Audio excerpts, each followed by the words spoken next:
നിദാനം. വിരുദ്ധാഹാര ചേഷ്ടസ്യ മന്ദാഗ്നി നിശ്ചലസ്യ ച സ്നിഗ്ധം ഭുക്തവദോ ഹി അന്നം വ്യായാമം കുറുവതസ്തദാ.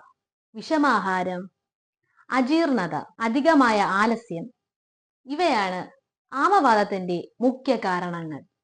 സംപ്രാപ്തി. അജീർണത മൂലം രൂപപ്പെടുന്ന ആമ വാദദോഷവുമായി ബന്ധപ്പെട്ട് സന്ധികളിൽ കുടിയേറുമ്പോൾ വേദന, മന്ദത, കഠിനത എന്നിവ ജനിക്കുന്നു. ലക്ഷണങ്ങൾ.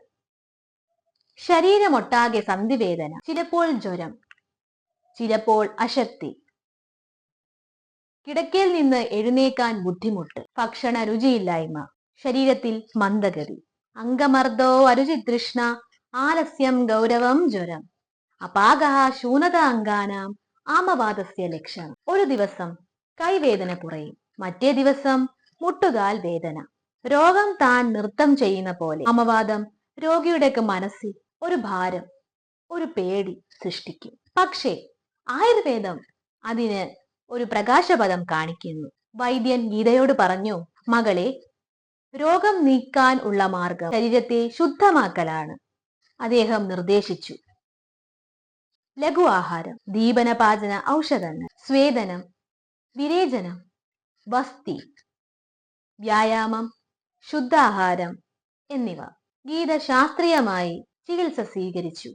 ആഴ്ചകൾ കടന്നു, വേദന കുറയാൻ തുടങ്ങി. ആ വേദനയാൽ അടിമയായ ശരീരം ഇപ്പോൾ സ്വാതന്ത്ര്യം അനുഭവിച്ചു. അവളുടെ മുഖത്ത് വീണ്ടും തെളിഞ്ഞത് സന്തോഷത്തിന്റെ പ്രകാശമാണ്. പ്രഭാതത്തിൽ വീണ്ടും അവൾ പുഞ്ചിരിയോടെ എഴുന്നേറ്റു. സന്ധിവേദനയുടെ ചലനം മറഞ്ഞു. മനസ്സിൽ ഒരുതരം സമാധാനം പടർന്നു. ഒരു ദിവസം അവൾ വൈദ്യനെ വീണ്ടും കണ്ടു.